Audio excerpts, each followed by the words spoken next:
This is going to be the most embarrassing thing I've ever admitted to in a video. I've had no problem over the last 14 years talking about it. Times I've sucked my own dick when I used to rub my own hand in my asshole just to smell it when I was younger. I talked about tons of embarrassing shit, but this right here is on a whole nother level, and it's genuinely painful for me to say this, but I've fucking sinned. I tried to watch Cuties. I say tried to watch because I only got through about 30 minutes before I turned it off. It is beyond repulsive. It is absolutely disgusting. The fact that Cuties is on Netflix is nothing shy of a crime, in my opinion. It is actual softcore child porn. I tried to give it the benefit of the doubt. I made that video talking about how maybe Netflix marketing just fucked it up and it's really not a movie that sexualizes kids, but it's significantly worse than I thought it would be, and according to every other YouTuber I've now watched, it is significantly worse than they thought it would be. And I cannot even begin to describe how fucking baffled I am that anyone defends this movie. The fact that this has an 89% on Rotten Tomatoes tells me that everyone that left that a positive review needs to be investigated ASAP. Fucking Jeffrey Epstein's ghost has come back from the grave to pay reviewers or something to give this positive reviews. I don't get it. In all possible definitions, this movie is an entire movie sexualizing children. I understand that the point of the movie is supposed to make you uncomfortable with the subject matter of kids being sexualized. It's supposed to speak out against how it's a terrible thing, but it's so poorly conveyed that they've just ended up making a movie that hypersexualizes kids. There's so much ass shaking, so much ass touching from the girls, ass slapping, and it's just fucking disgusting. And the camera operator, I don't know who's working the camera for this movie. It must be Dan Schneider, because the camera operator's like going up each girl's ass crack, going like right up for a colonoscopy. When they spread their legs, he like fucking speed runs over there to get the camera as close as possible. And again, these are actual children actresses. These aren't adults playing kids. These are actual 11, 12-year-olds. They're children doing these disgusting fucking things. One of the worst ones, and this is, I can't even believe that this is allowed to be in the movie. One of the 11-year-old girls is in a tank top and panties, and then she's getting an exorcism where they're throwing water on her, and she's wearing a white shirt. So it's just a fucking wet t-shirt contest where then she breaks out into a fucking twerking frenzy because they've exorcised the demon of ass shaking. So then she's just like fucking twerking madly while fucking being splashed with water. It is unbelievable how anyone will try and defend this movie. Leave it to Twitter to make pedophilia a political issue. I don't think anyone on any side of the political spectrum should be advocating for a movie like this to exist. It does nothing to speak out against the sexualization of children and only contributes to the problem. Let me show you a review from a YouTuber who watched this movie, and let me show you what their takeaway was. And they're pretty hot. And you can say whatever you want about me. It's not my fault. I didn't make them do that. They did that. That's the point. That's the whole point of the movie, is that you're supposed to be sitting there thinking, look at the blonde one. You're supposed to be sitting there holding these two thoughts in your head, and one, that these are kids, and the other, that they're hot. That's the message that people are walking away from the movie with. Pedophiles with the biggest smile on their face, pumping their fists in the air. Thanks, Netflix. Just easily accessible fucking softcore child porn. It's unbelievable. You can't defend this movie, and if you're defending this movie, you haven't seen it, and if you have seen it and are defending it, you might be a pedophile. It's as simple as that. There's nothing artistic about it. There is so much ass shaking, so much camera shots of just ass shaking, fucking wet t-shirt contest. There's a scene where one of the girls actually distributes child porn. She takes a picture of her fucking vagina in the bathroom and just drops it online. And also that review, I already know people are gonna be like, Charlie, that's obviously satire. Well, it's fucking not. I actually wanted to make sure it wasn't satire. The guy's defending it in his comments. He went on a live stream after this came out to defend his point again. This guy is very serious about it. He wasn't doing some kind of satirical take on Cuties. Also, Tiana just overheard me talking about all this, and I just had to admit right to her face, look her in the eyes and tell her, look, I watched like 30-40 minutes of Cuties, and I swear to God, she probably would have been less grossed out if I told her I made out with her mother. I mean, I understand, it's very clear why she'd be grossed out that I watched this movie. I should have just taken people's word for it, but I just assumed maybe they were exaggerating for views, but it really is about as bad as you'd expect and significantly worse. And, she probably thinks less of me now, which is understandable. I get that. It does absolutely nothing to deliver the message that sexualizing kids is bad. It delivers that message about as well as Madden 21 delivering the message that football is dangerous. It is an entire movie that sexualizes kids for the entire runtime. It is absolutely absurd. a bunch of YouTubers like Paymoney, Webby, Elvis the Alien, they've made good videos talking about it, and yet I still gave the movie a benefit of the doubt, like maybe this is exaggerated for the sake of a YouTube video, and somehow in the movie it speaks out against these things, but it doesn't. The movie, from what I saw of it, and again, I didn't finish it because there's no fucking way I'm finishing this movie. I'm already looking over my shoulder now for the authorities just for even seeing this fucking thing for 30 fucking minutes or however long it was. It has no actual message that speaks out against the sexualizing of kids. I didn't see it. I didn't see it at all. It almost feels like it's a movie that's apologetic to it and condones it because it's a whole movie dedicated to it. It's so fucking poorly done if it really is made by people that want to speak out against this. It is so poorly done. It's the worst execution of anything I've ever seen in media because it does the exact opposite and contributes to the problem that they wanted to fight against in the first place. It is truly fucking abhorrent. And for some fucking reason, Twitter being the cesspool that it is somehow brings anime into this, talking about, well, why is Cuties such a big deal when anime has kids being sexualized? Well, first of all, anime is fake. Those like children lolly things, those fucking 900-year-old vampires that look like they're 4 years old, the little cum demons that have existed for 2 millennia, but they look like a 6-year-old, those aren't real people. They are animated fake things. These are actual 11 and 12-year-old girls that are subjected to this hypersexualization in this movie that the director has forced upon them. That's very different. This is real world versus totally fucking made up, drawn characters. It's not even comparable. If this movie wanted to deliver this message, and it is a good message, don't sexualize kids fucking obviously, they should have had adult actresses portraying younger characters. It's how every other production does it when they handle a subject matter as sensitive as this. They don't take real children and sexualize them. But yeah, anyway, this movie is worse than you probably even imagined it was. It's fucking deplorable. That's about it. So yeah. Yeah, I did it. I went where no one should go. I watched the first 2 episodes of Velma. I'm not a hero. I'm just doing what any man would do in my position to protect the people he cares about. You. What I've just done today, this brave stunt, is basically diving on a live grenade in order to shield you from the unbearable, insufferable cringe of this show. Don't be deceived by this propaganda that's floating all around Twitter, where they're wiggling their finger or twirling their shirts over their head, celebrating that Velma had the biggest premiere day for an HBO Max original animated series. Don't be fooled here. Don't let the devil pull the wool over your eyes here. This is a little Jedi mind trick here.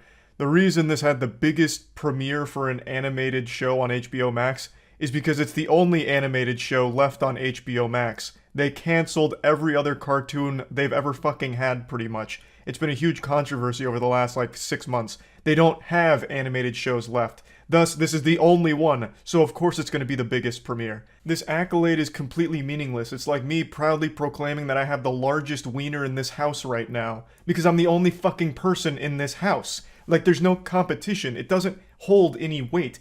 Just because Velma had the biggest premiere for an animated show means absolutely nothing when there is no other animated shows on HBO Max that it competes with.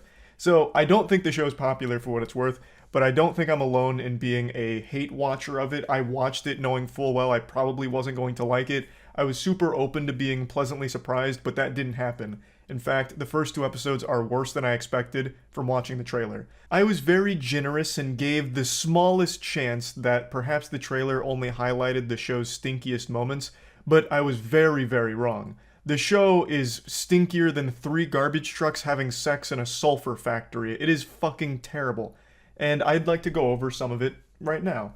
So I've watched the first 2 episodes. I, of course, can't show any clips from it for obvious reasons, so I'm just gonna have to paint a picture of the things that I witnessed, the atrocities, the fucking torture. Obviously, this is all my opinion, but I do think you can make an argument that it's factual because everyone seems to hate this show, even critics. So I think this is just one of those, unifying moments where everyone comes together to hate something equally because the show is just that awful.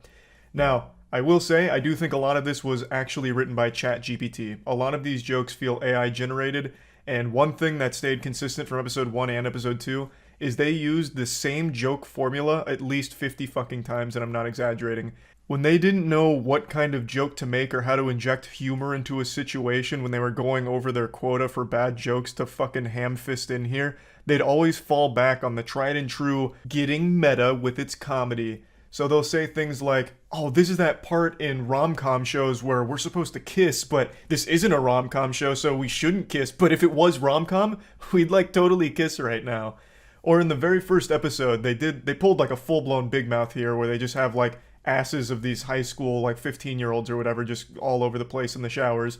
And they're talking about like, don't you ever find it weird how in like rom-com shows they really put a lot of gratuitous nudity and sexual references in their first episode, but then it kind of dwindles off and it's not indicative of the rest of the show? That's so weird, right? As their like asses are all over the place, it's supposed to be like really meta, like haha, oh, they're in on the joke, haha, yeah, shows do that. It's so fucking tiresome and gets really, really grating. It's not just like a bad joke, but it's a joke that's so bad and used so many times that it just begins to get like frustrating to hear.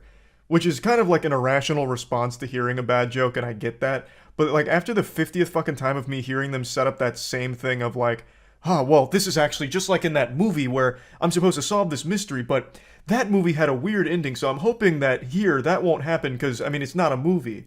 It's just, I can't stand it. And they do it so often. Now, setting aside just like that series of bad jokes, every joke in here isn't good. And it's not even close. I don't even think they tried to make good humor here. I don't really know what they tried to accomplish, but it's all over the place. So, first of all, they made Velma the most unlikable character in the show. She's like a genuine douchebag, like a huge asshole. She judges everyone, she's rude to everyone, she insults everyone, she's mean to literally everyone. Norville, who's supposed to be the equivalent of Shaggy in here, like, just confesses to Velma like he has feelings for her, and she laughs in his face, calling him like a fucking comedian loser because she'd never actually have any feelings for him. He's such an unlovable, unlikable loser. It's so humorous that he'd even pretend that he has a chance with her. So she just keeps laughing in his face about how it was such like a side-splitting, gut-busting joke that he has feelings for her because she just looks at him like a brother and nothing else. So it's so laughable that he'd actually feel that way. It's hard to like her in any capacity. She is like the actual embodiment of just the worst character. I don't know what they were thinking. I don't know if they're gonna like try and evolve her to be more likable as the show goes on. It kind of like hints that that's the direction they're going, but that's still a stupid direction to take it. You took the Scooby-Doo IP and borrowed the characters' names, and you didn't even bring Scooby with you, which I actually think is for the best now. After watching the first two episodes, I'm glad they took Scooby behind the barn and put him down because he did not deserve this. This is a fate worse than death. So I'm happy he's not here to be absolutely fucking ruined here. But they took the character names, they have Velma here, and they've made her fucking insufferable. Why? It's not a fun character arc to follow this person become less insufferable as she learns to stop being a judgmental piece of shit. But the crazy thing is, I wouldn't even care about the direction they took Velma if they just made her entertaining. Like if she could just make me laugh. But she couldn't. I started sweating from how much I wasn't laughing. Like my body knew this was supposed to be a comedy going into it, but there wasn't any ha-has. Everything out of Velma's mouth is just rude. And almost everything she says is about a person's skin color or like their occupation or what they're going through, like hardships, and shitting on them for it. She is just unlikable, like a character you can never root for in any capacity. It really feels like half the ideas they had for this show are just like the worst ideas you and your friends would have had 15 years ago, like, what if Velma was dealing drugs? And then it's in the show. Yeah, there's like a whole big arc of her dealing drugs poorly. And then at the end of the second episode, her and Daphne start making out, even though they've just been shitting on each other the entire show so far. But then they start making out. So that's pretty hype, I guess. The whole thing with this show is I really feel like all of it was so lazily thrown together. There's clearly not a whole lot of passion behind it, and it really feels like there's a deep-seated hatred of the Scooby-Doo IP in general here with what they're doing to this thing. It's just bad. But if you are a tiny dick joke enthusiast, man, do I have some good news for you. You're going to get a lot of bang out of your buck from this show, a lot of mileage from that, because there are so many jokes about Fred having a tiny penis, and every time it makes you just slap your knee with a big old smile on your face because it's so good.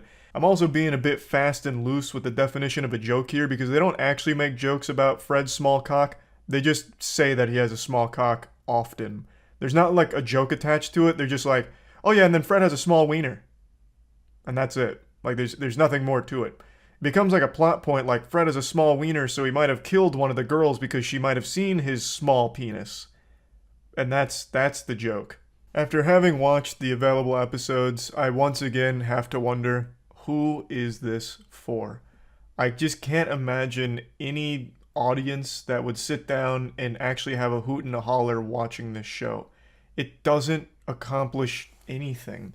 It doesn't make you laugh. It isn't enjoyable, doesn't have a good story, doesn't have good writing or characters. There's no characters that you could even possibly like in the show.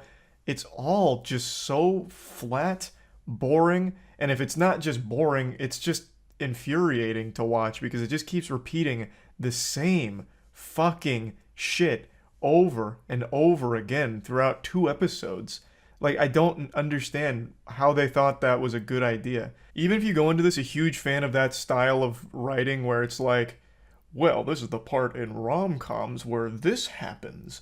Oh, this reminds me of that rom-com where that happened. Even if you love that style of writing, they do it so much in here that by the end of it, I have to imagine you're going to hate it. It's just not good at all. So early moist meter is looking like a 10% here, but we'll see how the rest of the series goes. That's about it. See ya. A question I'm often asked is, what is the worst movie I've ever seen? I've seen a lot of movies, a lot of them real dog shitty. From about 2014 to early 2017, I watched every single horror movie that Netflix put on its catalog. Every single one, no exaggeration. So I've seen some truly abominable shit. I couldn't even tell you the name of half of these. I just have fragments of these movies in my brain, burned in my psyche, like some kind of fever dream. I'm basically the Library of Alexandria for awful horror movies if they ever went to Netflix. Like, I remember some bafflingly awful shit. There was this one movie that I'll never remember the name of. It was about some kids who took control of one of their parents' houses or something, and they stole their pool, and then one of their dads gets shot, and they're like, damn, I guess the pool's no good anymore. I guess we'll give the pool back, I think.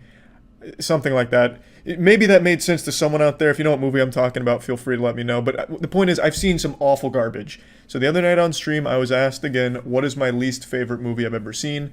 And I've always had an answer, 2 movies. I say that they're tied for my least favorite movie. It's Superfast and Let's Be Evil. And that night on stream, I decided to pull up the trailer for Let's Be Evil, and it reminded me of just how truly terrible that movie was. So now I have a conclusive answer. My least favorite movie ever is Let's Be Evil. And I want to play you the stream clip real quick, and then after that I want to go over why it's the worst movie I've ever seen, because I recently tried to rewatch it. Least favorite movie of all time? It's probably still Superfast. Superfast or Let's Be Evil? No one's ever heard of this movie except for me. This movie was one of the most miserable experiences I've ever had watching something.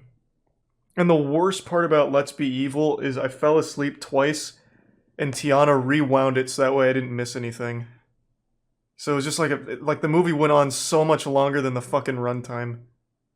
The movie's about like these 3 babysitters that go to an underground bunker to babysit some very smart children, but the children aren't that smart. All they do is sit there and touch holograms, and then the babysitters go to sleep. And then eventually the children are evil, so they start hacking the holograms, and the babysitters get upset about that, and then the kids get upset at the babysitters. So then, like, they somehow start killing the babysitters through hacking, and then it's revealed at the end that the children chose the babysitters and they run the bunker. Like, it's so fucking dumb. Yeah, I take it back. I always say Superfast or this movie. This movie is so much worse than Superfast. Oh, it's so bad. Oh my god, it's so bad. When we watched this movie, like I said, I fell asleep and Tiana would rewind it so I didn't miss it. I honestly thought that night went on for days. Like, it felt like in Bleach when that dude poisons the guy to slow down time significantly. That's what this movie did to me. I didn't understand a single second of what I just saw. Yeah, because this movie, like, they wrote this movie with nothing in it. They had an idea. Let's get some babysitters and some kids. And that's as far as it went. And it's stretched across, like, how long is it? Like an hour and 30 minutes of excruciating agony? You'll watch that movie, an hour and 22 minutes will go by, and you'll have aged 2 years. It's fucking awful. My god. Which one of you asked me what my least favorite movie is? You've made me mad now. Now I had to remember this movie. I need to rewatch this. So, now I've tried to rewatch it. It didn't go very well. I couldn't finish it. This movie, I fell asleep during it again, and this time Tiana wasn't around to wake me up and rewind it. So I dozed off again. This movie is like actual hypnotism for me. I cannot stay awake during this fucking thing. If you're struggling with insomnia, put on Let's Be Evil. It might help you. And if Let's Be Evil doesn't help you fall asleep, try One Piece. That ought to do the trick. I'm 30 episodes in, and goddamn it, it is boring. But the point is, I fell asleep about 40-ish minutes in. So then I had to fucking rewind it myself when I woke up in order to finish the goddamn movie. And it's awful. It's worse than I remembered it being. But my synopsis was right on the money. Basically, 3 babysitters go to watch some kids do this in the cafeteria. This is all the kids do. Like, half of the time the kids are on screen, they're just doing this with their hands because there's little holograms. They're all wearing these goofy glasses. The glasses look like the old 3D glasses you'd get at the movie theater, like when you went to go see Spy Kids 3D. So you just have these stupid, goofy glasses on. They look like the wind goggles that you put on dogs. Like if your dog likes to hang his head out the window, you put the goggles on them so they don't hurt their eyes. That's what it looks like. And somehow this movie cost $9.9 million to make. I can't believe it. Then there's also, of course, the AI companion, which I totally forgot about. They have like this little Cortana, and she's built into the augmented reality glasses that they're all forced to wear. Her name's Ariel. She looks like Chaos from the Sonic series, so like this liquid blob of fucking goo. And she's just like, hey, what's going on, pussies? I'm Ariel. I'm a robot. That's about all she really does. And then the whole movie's like, wow, augmented reality's kind of cool. One of the babysitters, his name's Darby, he's spinning a fucking teapot. He's like, whoa. Yeah, because the teapot's not real. It's a hologram. So he's spinning a teapot, and it's like it's crazy. And then eventually they're like, so we're here to save America. Like that's what they're working under, the assumption of like they're here to watch these kids because these kids are gonna save America. So they're being real patriotic. So it's like, okay, let's go watch the kids do this, and whatever. So they go do that. And then eventually the kids are like, hey, no siree, not on my watch. Gonna cut that shit out. So they start killing the babysitters. And then we finally reach the conclusion where it's revealed Cassandra, one of the children, chose the babysitters. So it was all part of their plan the whole time. They just were evil. So, I've looked everywhere online for an explanation for what the fuck this movie was about. No one has any. Not even the most pretentious Redditors have any idea what the fuck went on in this movie, which is shocking. I've never seen that for any other movie ever. This movie is devoid of any and all meaning, purpose, and plot. There's no narrative. The dialogue between the characters is written like the AI in the movie fucking wrote it itself, with no understanding of how human beings communicate with each other. It is shocking. This movie is like if Attaway General tried to make a horror film. It's crazy. This is not a so bad it's good movie. This is the most boring movie I've ever watched, and I don't say that lightly. I would rather play through Death Stranding, start to finish, in one sitting without being allowed to sleep than sit through an hour and 22 minutes of this movie. And Death Stranding is a long fucking game. This is the first Strand-type movie. It is a battle just to stay awake watching this fucking thing. It is awful. Now, this isn't a popular movie, of course. I've never heard anyone mention this ever in the history of human language. I don't think anyone's ever recommended this movie out loud or even typed this in like a text message like, hey, let's watch Let's Be Evil.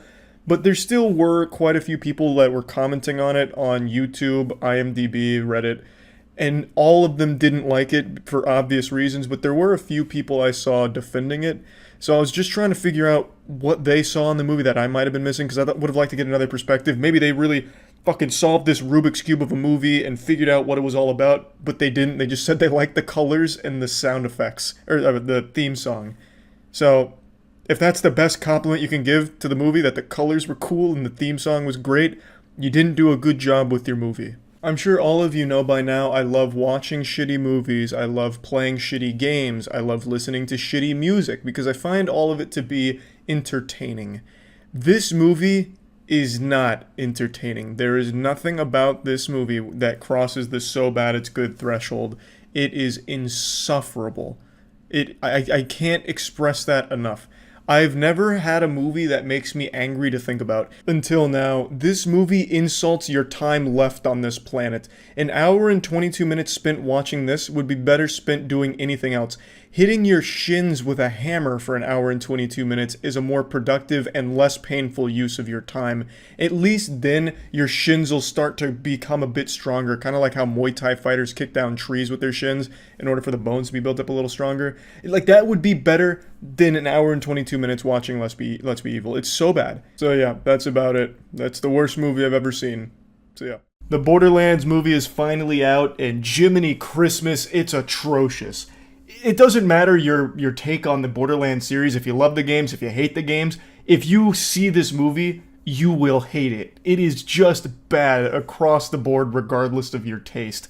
I am stunned by how bad it actually is. I didn't have the highest hopes for it, but you have to try really hard to make a movie this terrible. So I went last night to see it with a bunch of my friends. We were 10 heads deep to see the Borderlands movie because this is one of those special stinkers that had a lot of hype. 0% on Rotten Tomatoes when it debuted. A 3 from IGN, which is unheard of. IGN gives fucking anything a 5. If they watched an hour and a half of the peanut butter jelly time banana gif going back and forth, they'd probably rate that a 5. And they gave this a 3. So we knew that this was going to be something impressively bad. But I don't think any of us expected just how boring, lame, and just downright nauseatingly, insultingly worthless this film is. I have nothing good to say about it. I'm going to go ahead and play clips from when we were kind of debriefing after witnessing this war crime, but I'm going to speedrun like the basics. I'm not even going to bother talking about how unrecognizable this movie is from the source material.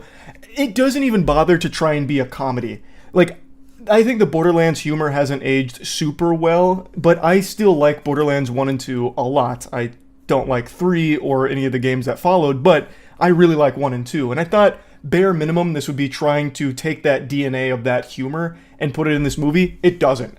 There's like almost no comedic moments in this film at all, except for Jack Black doing his best to try and make Claptrap entertaining. He's like the only one putting any kind of soul into this at all. Everything else is like the most flat NPC shit ever. It felt like everyone in this movie just didn't want to be there at all, except for Jack Black, who was at least trying. But again, I'm not even going to talk about how different this is from the Borderlands source material. I just want to talk about how bad it is just from a movie perspective. This movie had an over $100 million budget, and I don't know where the fuck that went. They need to be investigated for money laundering because there is some fishiness afoot here. Something has gone awry. The movie looks horrible. Like, visually, it is bad. Claptrap is like the only thing that looks pretty good, and apparently they didn't even credit some of the people that worked on Claptrap. There's quite a bit of controversy around that right now.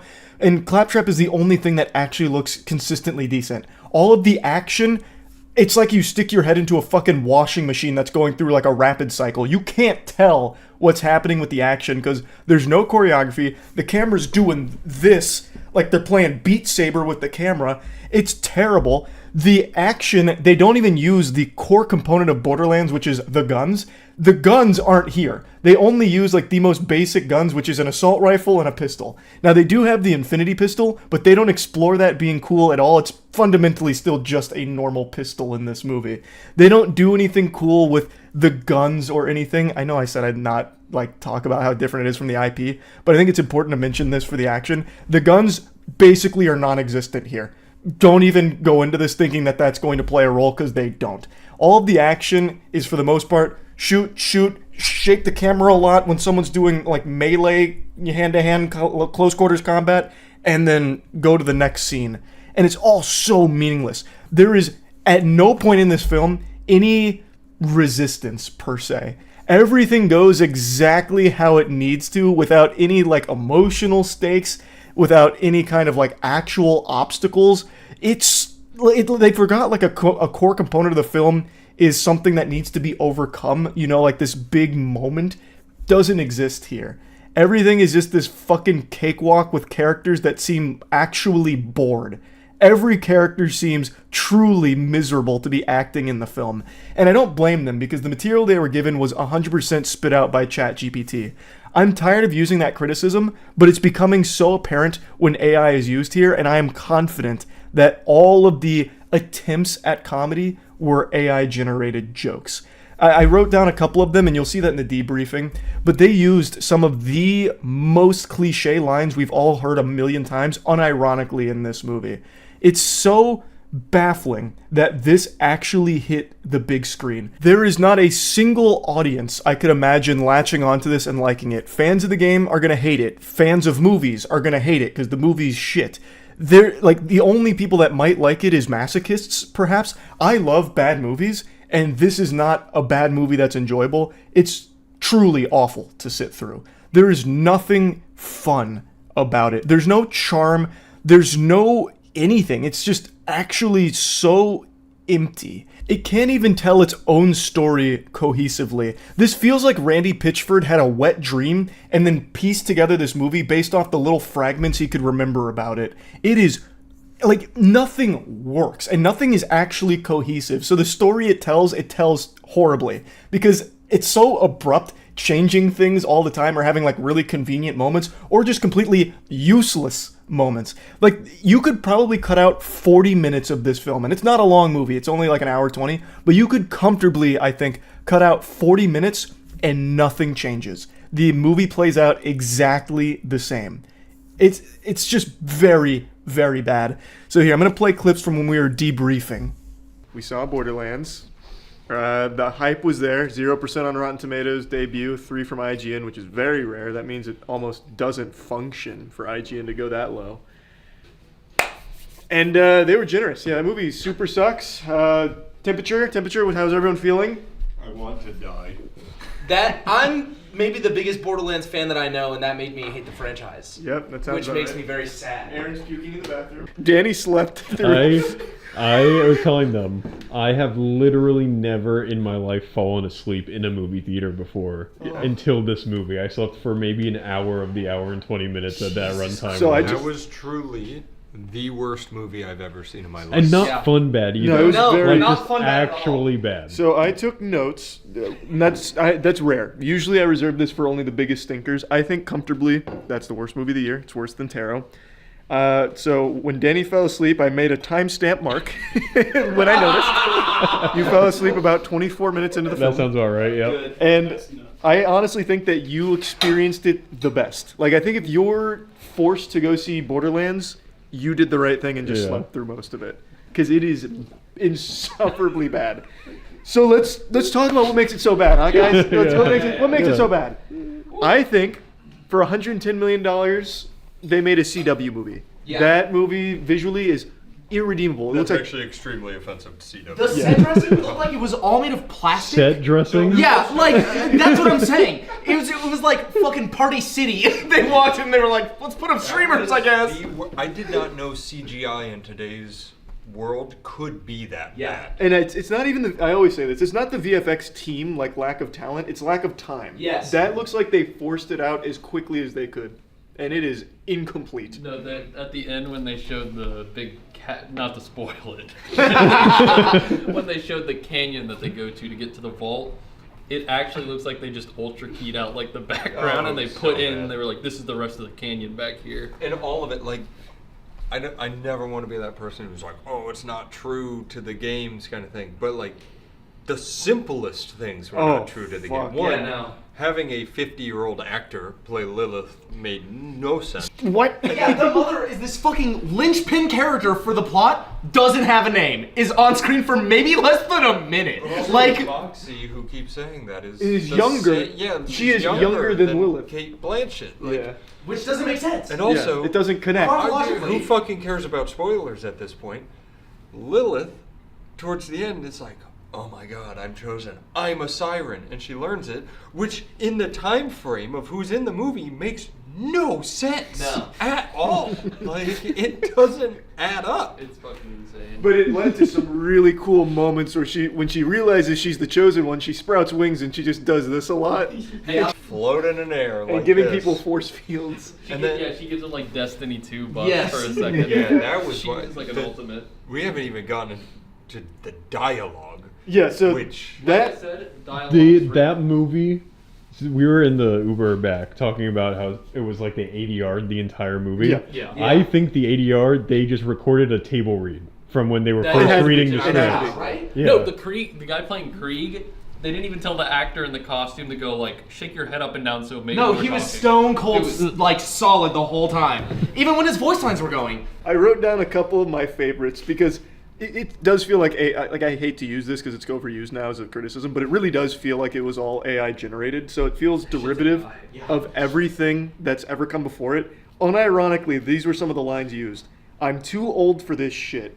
You in what army? The one right behind The one right behind me. Oh!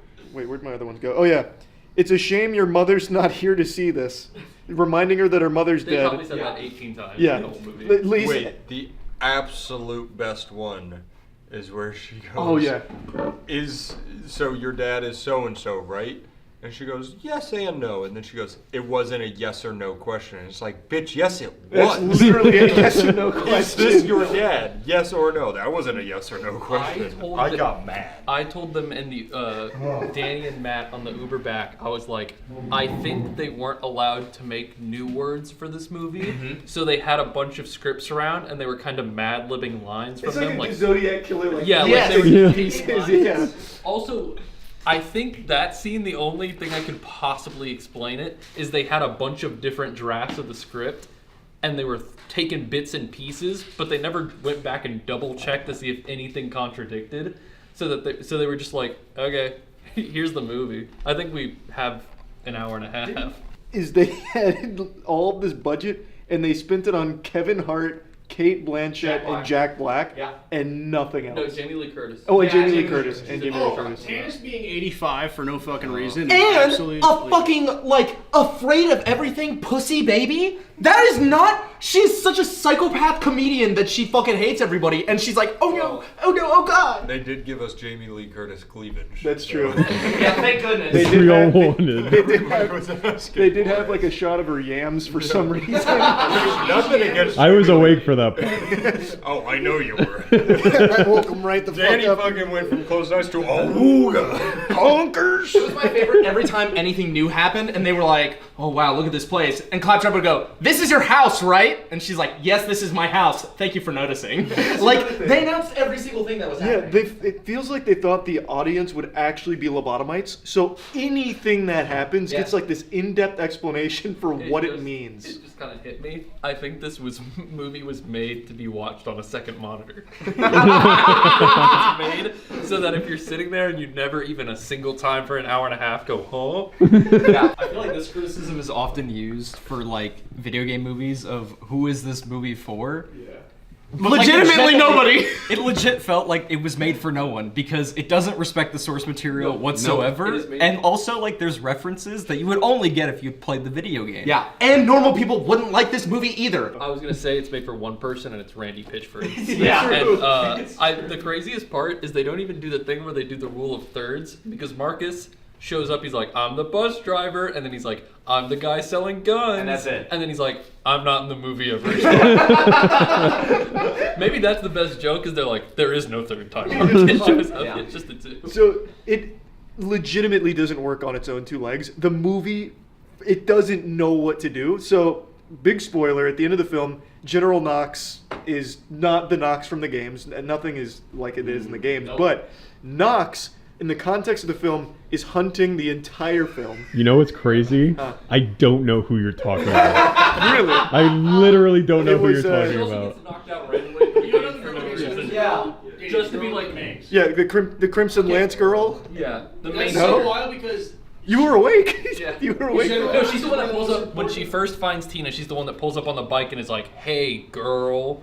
Is she the one that got shot right at the end? Yes. Like, Yeah. when she was like, wait a second, I gotta say. And That's- it's and that's exploded. what she doesn't exist. Yeah. She doesn't exist. she's not. She General Knox becomes is an a ally to cyborg. them for no reason. Yeah, She's like, she's- don't shoot, and then gets disintegrated. The entire story Yeah. is General Knox is hunting them down. Is the guys is Atlas goes, shoot he goes, shoot those guys, kill them all, and then she goes, wait! And every single person well, And they go, "You're the general." They literally, like the Yeah, voice they goes, say You're the general. We listen to you. He shoots. He says, "Shoot them, kill them all," and then none of them shoot for legitimately probably 5 seconds, and then she goes, "Wait a minute!" And then they continue to not shoot, and she walks up and she's like, "You're right, Roland. He's not right, really. He didn't do a single thing. We should," and then gets vaporized. Like it's. Everything that happens in this movie could be removed, and there would be no consequence to the rest of the story. Remember when Roland sacrificed himself to 20,000 gun-wielding murderers, and then just got up out from under their corpses? He's like, "Damn, it was a hard day of work. I'm so tired and sore And after they that." had the gall. They had the absolute chutzpah to try and make it emotional. I know. Like, why? Well, and then the other thing too, the combat. Oh, it's the choreography was so bad. It's like the shaky cam is on another There level. was quick cuts to try to make you feel the action, which failed. So what I was saying about like narratively, it doesn't work either. It's so disjointed. So like Knox at the very end, that she's been hunting them this whole movie, ruthless. There's no like indication she's turning or anything. Nope. And at the very end, she's like, "Everybody fucking stop!" and then dies. Like nothing. And there's so many scenes in this movie that don't do anything. The heroes face zero resistance the entire movie. Yeah, no. Like At all. things will come up, and even the final fight starts to happen, and then they just win. And then at the end of the movie, she puts the big shields up when she gets the powers, and they're like, "Haha, I can't be hurt." Then she gets blasted by a gun. And then they still don't get She hurt. headbutts a force That field. was- Yeah, she did it to herself. Yeah. She just flew. I was awake for that. She just flew forward and was like, "Whoops." Well, and then everybody Ragdoll uses her gets special Destiny 2 shield power-ups, And it didn't matter. and No. just continues to fight as they did before. Yeah. They don't even say like, "Fuck, Yeah, I well, lost." Kevin Hart literally goes, "Oh, well, that was fun while it lasted," and then then keeps nothing going. happened. Yeah, he just keeps going. Besides us, yeah. Besides us, there was 2 people in that theater, and apparently no one's seeing this And they fucking were movie. all back there with us, huddled up for warmth. Apparently, if you weren't within our proximity, we were all just gonna freeze. I No, cannot I'm tell you super how many times during that movie you or I just went. Yeah. This Why? was always Like, happening. what loved though when the hologram popped up and she goes, "If you're seeing this," and I'm already I dead. went, "I'm already dead," Yep. thinking they're not gonna say that, and she says that, and I was like, "Why? Like who wrote It this was shit, so man?" stupid. There's nothing. That's it. There's That nothing. is seriously, There's there's nothing. nothing When I to went like to in the that. bathroom, I had to pee, I thought. And then I stood there and it took a few seconds for the stream to start, and I was like, I think my body was just like, Get me faking out. the reaction. Yeah. So I had to leave. We can go around the room. I'd probably give it like a 12%-ish, somewhere in that ballpark out of 100%. I'm truly gonna go 0. You're wasting money if you see that movie. I need you guys to understand how many shitty movies I go see with Charlie. This is the worst movie I've ever seen. It is a 0. It is worse than Moonfall. Yeah, it had the gun, the infinity, so 1. Okay. This has tainted my love for the franchise. This This will be a stain in my brain for the rest of my life. I hope this is not the last thing I think about before I die. Percentage. 0. Did you need one? 0.5. I don't think I can give one because I fell asleep. No, give one from the moments you were lucid. The moments are lucid. If it's 0, it's too high. You're looking at a man who just wasted 2 hours watching the new Netflix urinal cake, Atlas. I'm not a happy camper. I didn't go into this expecting a modern masterpiece, but I expected to at least be entertained with some mindless sci-fi. And speaking of mindless, the audience scores on Rotten Tomatoes continue to make me sick to my stomach. How could 53% of people that suffered this torture actually enjoy it to any capacity? That's like being excited when you step on a rusty nail barefoot. It's just painful. It's a complete waste of 2 hours. And this is coming from someone who really appreciates bad films. I think there is this fine, beautiful line where a movie is objectively horrible and it is so bad that it becomes entertaining. Just absolutely immaculate, like Moonfall. But Atlas never crosses this so bad it's good line. The only line Atlas crosses is the one between my butt cheeks. It's shit. So let's go ahead and break this down and explain why this is yet another horrible Netflix original. But before I do that, because it's gonna get a little rambunctious here. I feel insulted, honestly, for having wasted this time on it. But before I really get into it and dive into the weeds, I want to once again just remind everyone that my GamerSupps Waifu Shaker Cup is only available for the next week or so, and then it'll never be sold again. So pick this puppy up at gamersupps.gg. I'll put a link to it in the description. It's the finest goblet you'll ever drink out of, I promise. Now, back to Atlas. This film stars Jennifer Lopez, and it's all about the nightmare of AI! It's all about AI going rogue and looking to exterminate humanity. It is the most generic plot you will ever see in a sci-fi film. This took every single cliche that has ever existed in this genre and rolled it into one unapologetic package that just stains the screen. Like, I feel my TV was weeping just having to show me this movie. Let me explain the plot to you. So, it's the future, and humanity has advanced so much that AI has become integral to our existence. They're in everything. And we have AI robot companions, and one of them, the super robot companion named Harland, he breaks the code. He goes against the programming, and he's able to do so for other AI as well, and he leads a rebellion, and he gets labeled the first AI terrorist. At the height of his infamy, he decides to shoot off into the cosmos. The explanation they give makes you believe that the humans were starting to rally and beat him, but multiple times throughout the film, they contradict that by saying Harland's never been this close to capture. This is our best chance we've ever had of beating Harland. So if that's the case, that means that Harland was winning on Earth. Why in the fuck, at his peak, would he just shoot off into space? So Buster saddles up and hops in a space shuttle and shoots off into the night sky to another planet in the galaxy. I mean, cool, I guess. And then the movie fast forwards 28 years later, and that's when we're introduced to Jennifer Lopez's character, Atlas. And she has a special connection to Harlan because her mother created him. And I'm going to get into spoilers, so be warned. Actually, you're welcome, not be warned. Me spoiling this film and saving you 2 hours, that should give me a fucking Medal of Honor. I'm doing a public service by spoiling it. So anyway, Harlan leaves to go get milk. He's spring breaking over in the Andromeda Galaxy at GR39. And he's cooking up a nefarious plan. And I'm just bringing out the biggest spoilers instantly because I wanted to spit when his motivation was revealed, because the whole movie builds up the mystery of, like, why does he want to kill humanity? Like, how did he break the programming and all of that? And I'm not kidding you, it took the exact same story that has been told in 5,000 movies before this and just told it again the exact same way, and it doesn't even do it better or put its own unique spin on it. The reason Harlan turned on humanity and wanted to, like, fight us and kill us is because humans are detrimental to Earth. He scanned, and he scanned, and he saw the horrors humanity was capable of and that we would inevitably destroy ourselves and our planet. So the only thing he could do was exterminate half of our population in order to save us from ourselves and save the planet. Where have you heard that story before? Besides, 1,000,000 fucking times previously. It's ironic. A movie all about AI and, like, the dangers that can come from it was 100% written by AI. And I know that is a criticism that gets tossed around super often, but I am convinced in this case, this is the product of a large component of AI being used in its production. There's no other explanation. It doesn't even try.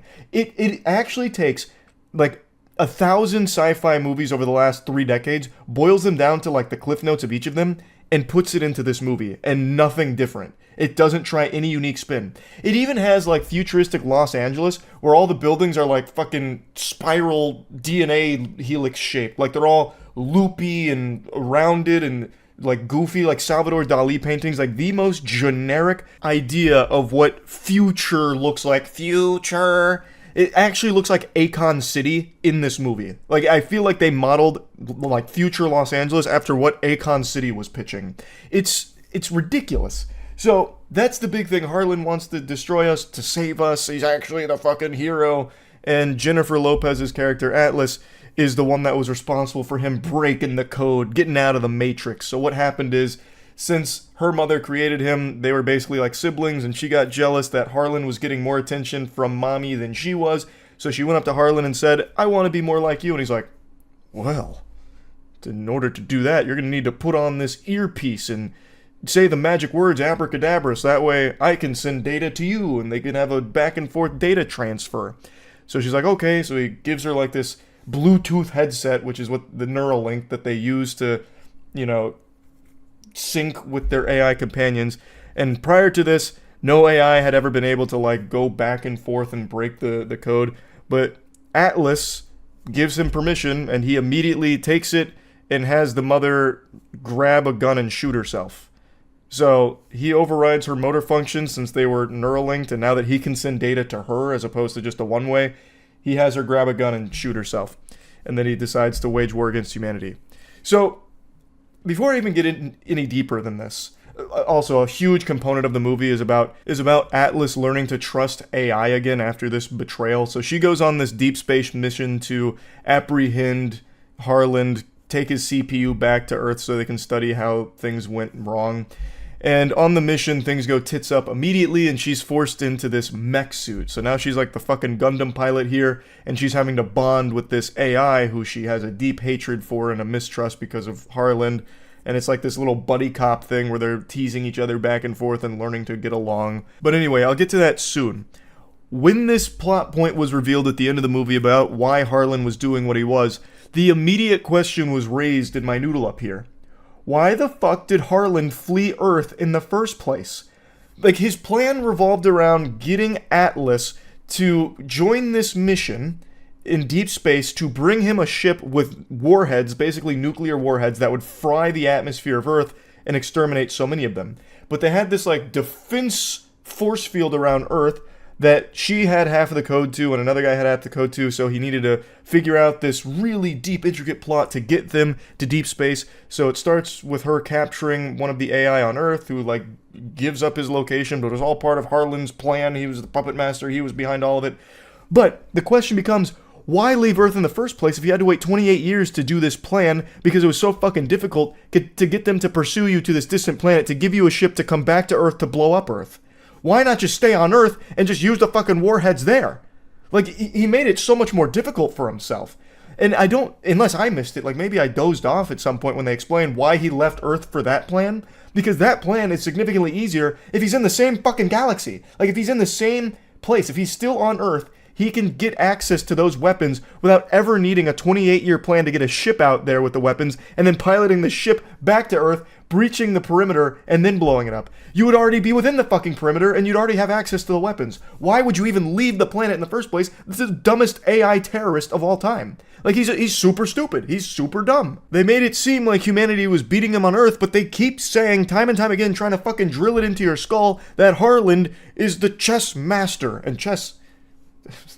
I didn't even mean to make this bridge here, this fucking Neuralink. Chess also plays a role in this movie because Harlan taught Atlas to play chess and then tells her, like, hey, when you put this earpiece on, it might hurt, so grip your favorite chess piece. So she grabs the chess piece, and then in, like, one of the earlier scenes in the film, she plays chess against AI and checkmates it. It was, whoa, that's fucking, jaw on the floor moment type thing. But anyway, Harlan's like this unbeatable person. They've never even come close to capturing him until he's on the Andromeda GR39 planet.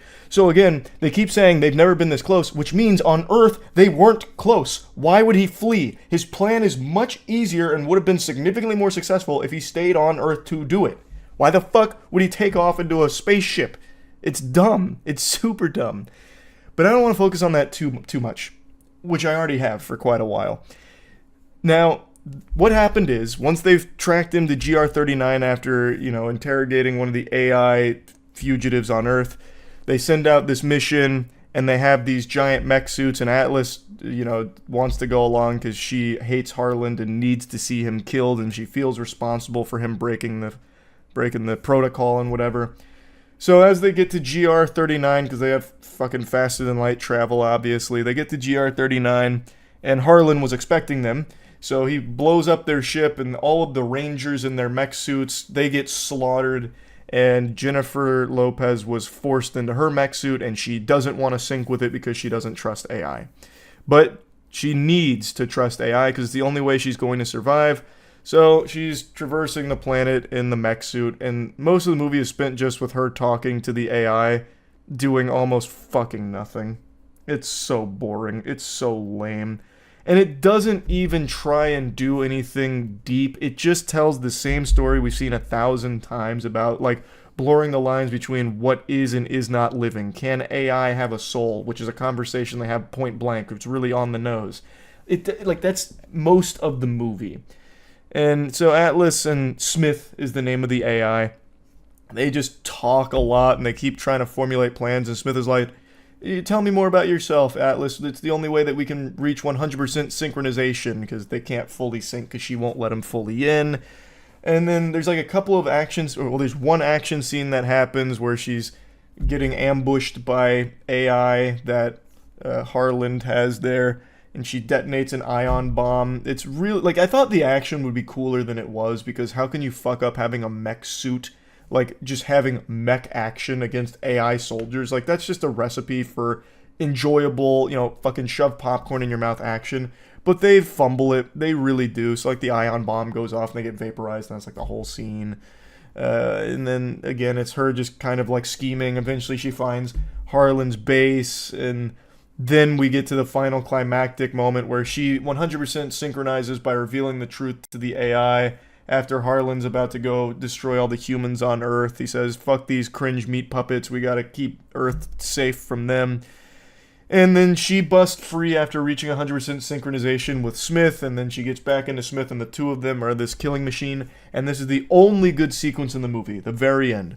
So, Smith has 4 arms, and he's fucking dual-wielding pipes and knives. So he's got like akimbo knives on the right side, and then like dual pipes on the left side, and he just starts chopping up a bunch of AI soldiers, and it's actually cool. It's very reminiscent of like Titanfall kind of combat, and I appreciated that. The action was legitimately cool, and it made me even more upset because that could have been the bulk of the fucking movie. If you had just focused on it just being this mech on AI fucking kill fest action and not even bother trying to regurgitate the exact same sci-fi plots we've seen a million times, this could have been an enjoyable film. It absolutely could have.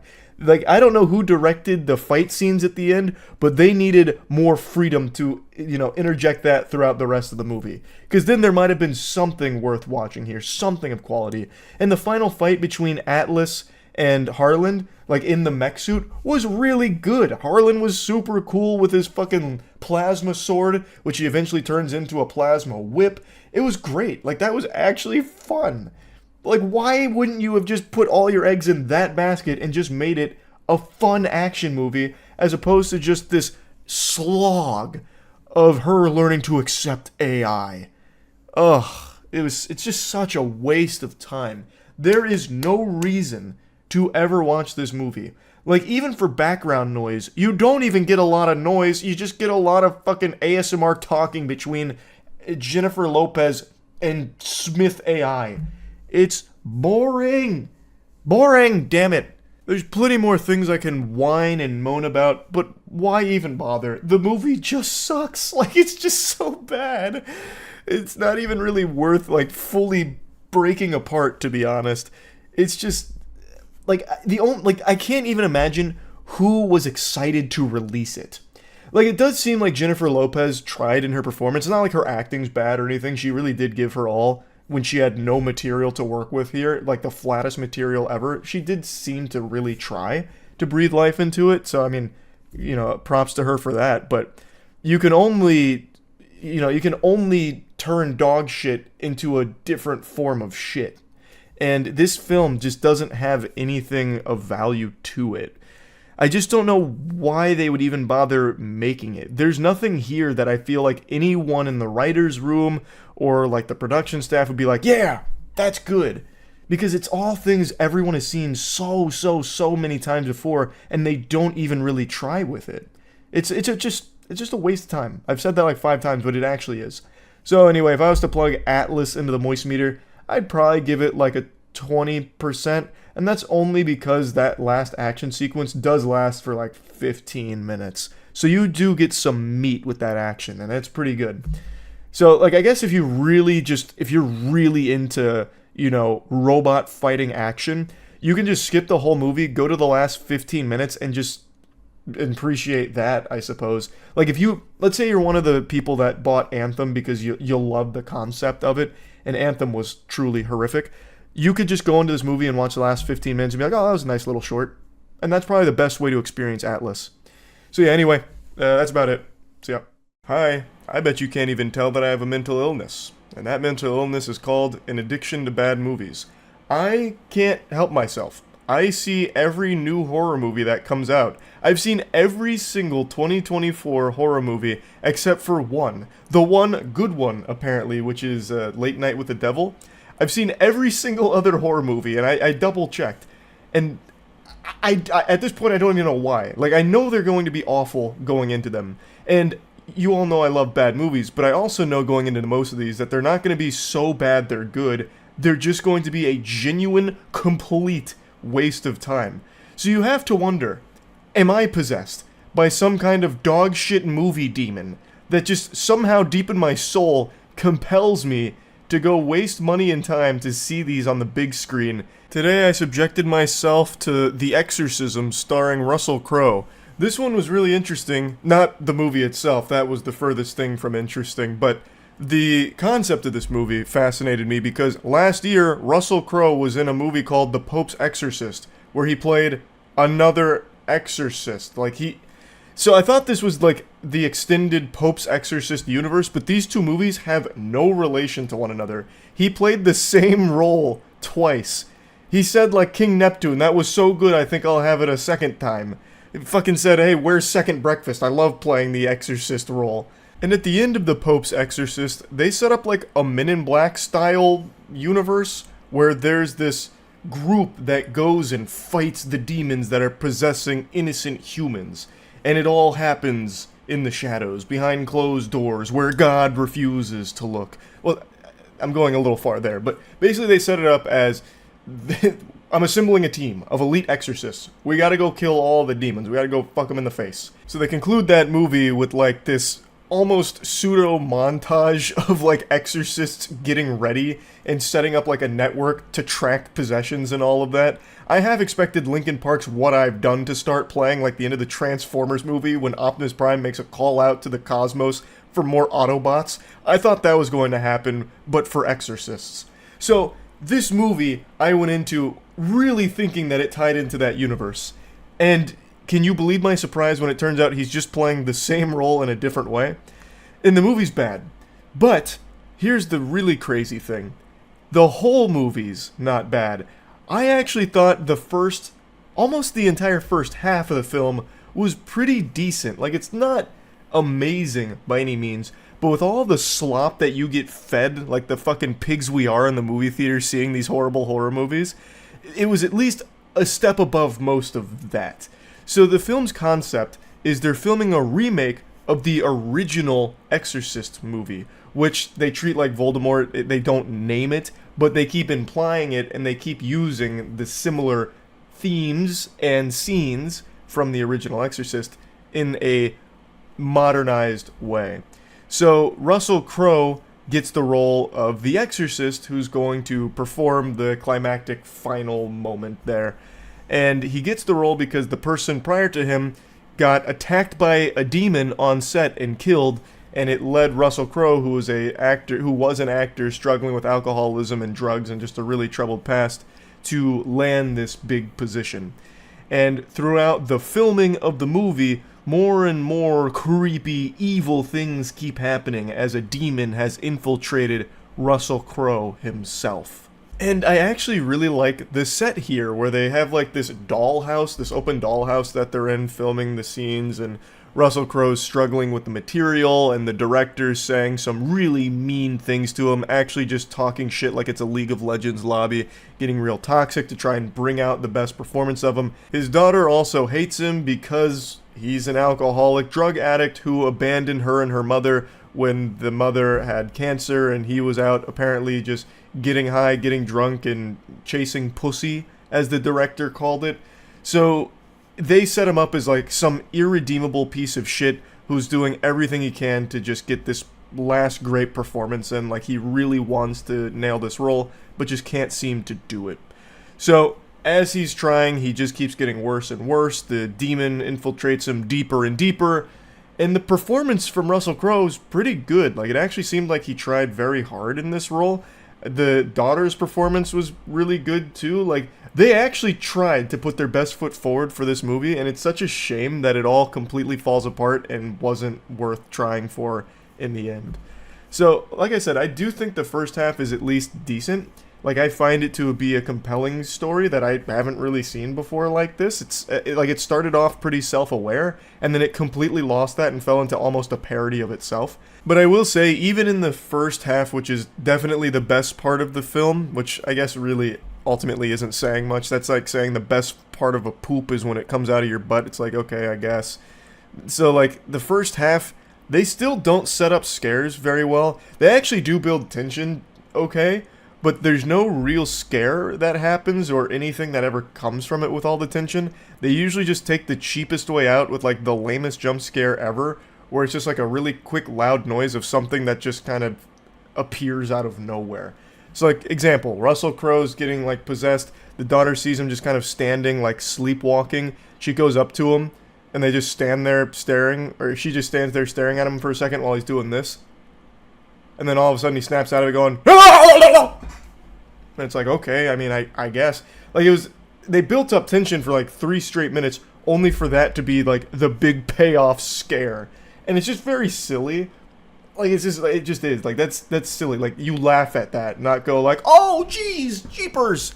No one goes like, zoinks, you got me with that. It's just, oh, okay, loud noise startled me. That's a really silly loud noise. There's also just a lot of things in this movie that they kind of set in place and then do nothing with. So, like, the director, he's clearly a bad guy. He is a villain saying some heinous shit to Russell Crowe's character, Anthony, and he gets nothing for it. Like, the demon gets very upset at him, but then does nothing to kill him or, like, you know, give him any level of, like, comeuppance or anything, even though they really set it up like that was going to happen. It just doesn't. There's also a romance plot with his daughter that also just doesn't go anywhere. Like, I guess the only reason it's there is to show that not everything in her life is terrible, but it doesn't lead to anything, and they end up abandoning the relationship subplot. So, I feel like at some point, apparently this movie went through a lot of delays. I feel at some point they just said, fuck it, we're going to Frankenstein this, we're going to cut something together the best we can and just send it. And it does feel that way. It's just very rushed, especially at the end. Also, Sam Worthington's in this movie. Huge actor. He has maybe 3 scenes. Why even bother putting him in this pile of shit? Like, maybe this is something he wanted to do because he was bored. He's like, oh, I see you guys are filming. Do you guys want me to do something with this? I mean, I've got like 3 hours to kill. You might, oh, okay, cool, yeah, you know, I'll come play that. Because he's actually on screen for maybe in total 45 seconds. And yet, in the beginning of the movie, they put his name there as like a prominent character. Like, I went in here under the impression like, oh, okay, maybe Sam Worthington's going to have a big role to play. He does not. Like, he has probably less screen time than I did in The Hunger Games Mockingjay Part 1. It's weird. Like, why even bother paying that amount of money for an actor of that caliber and that size? Now, anyway, let's get to the meatballs of the spaghetti here. Let's talk about that final act of the film, the second half. Hoo-wee. Yikes. So I've only really been talking about the first half here. The second half goes into the most generic horror movie I think I've seen all year.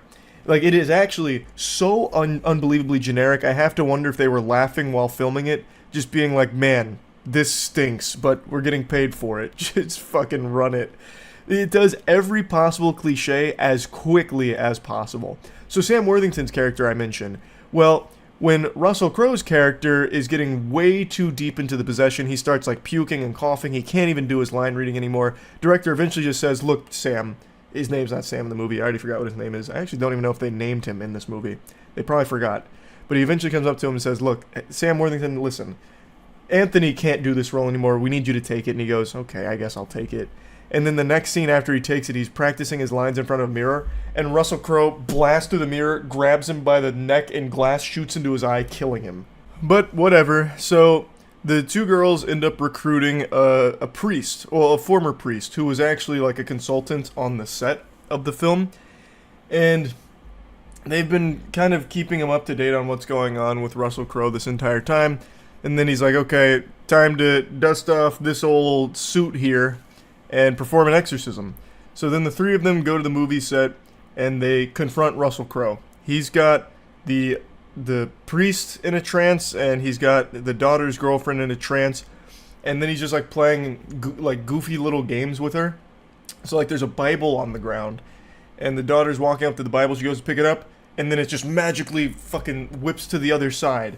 So then she goes over and then picks it up. It's like that scene out of SpongeBob with the dollar bill, where they throw a dollar bill out and then like yank it back. That's what he's doing with the Bible. So he's quite the prankster, I suppose. His name was like Moloch or something, I forgot. And then she starts reading from the Bible, and then Russell Crowe sits there and he's like, "You don't believe those words, do you? I know you don't believe those words." And he just sits there like lecturing her, goes on like a monologue about why Russell Crowe's not worth saving. Why? Like, why are you even bothering to have this conversation? This is my biggest pet peeve about horror films, where like the evil demon entity gives the tools sometimes to the people fighting him. To, like, why? Why? Like, there's no self-preservation from the demons? What, they'd go through all this effort, this elaborate plan of possessing someone in all of these steps, just to allow the good guys to get all of the necessary tools while they watch. Like, this demon could have killed all of them. Why put them in a trance? Why let her get the Bible? Why let them do that, and you just sit there watching and sometimes laughing and giving a stupid speech? It's ridiculously dumb. It just shows that the writers have no idea on how to have like the humans combat the demon here. So they just rush through it with this cliche formulaic dog shit. So anyway, she starts reading from the Bible. He eventually goes over to her because it's not working, and he grabs her up, choking her. And then she puts a cross on his forehead, and he's like, "Ouch, oh, it burns," which snaps the other two out of their trance. And then eventually the priest is like, "Listen, take me instead. Give them Russell Crowe back." And the demon complies, so he then possesses the priest, and Russell Crowe snaps out of it. Russell Crowe then starts reading from the Bible, which bursts into flames, another classic horror movie trope. And he's like, "The Lord forsakes you, clearly. You're irredeemable trash is what you are." But then the tables start to turn as he starts reciting the prayers from memory, and then the two girls behind him are saying, "Amen!" And then the demon's like, "No!" screaming. And Russell Crowe keeps his foot on the gas, saying all the holy words, and the two girls behind him going, "Amen! Amen! Amen!" And the demon's going, "No!" just squirming around. And then it eventually culminates with Russell Crowe taking that crucifix, taking the cross, and stabbing the old guy in the head, fucking instantly killing him. But then he goes in for round two and then stabs him up through the neck, literally impaling this fucking guy, which then sets him on fire and burns his body to ashes. You didn't even beat the demon, you just killed this guy. Keep in mind, he was like, the priest was still there. Like, the demon was using his body as a vessel. They didn't just exorcise the demon, they murdered the man. In that case, you could have just called the police to come shoot him. It would have done the same thing. So they just fucking murder this guy, and that's their triumphant moment. It's so stupid. Like, the whole final act is so bad. It's so bad. But anyway, I just wanted to kind of talk about this movie since I saw another trash horror film. It's not the worst horror movie of the year, but it's definitely a bad one. It's another absolutely horrible one to put into this very impressive 2024 for bad movies. That's really about it. See ya.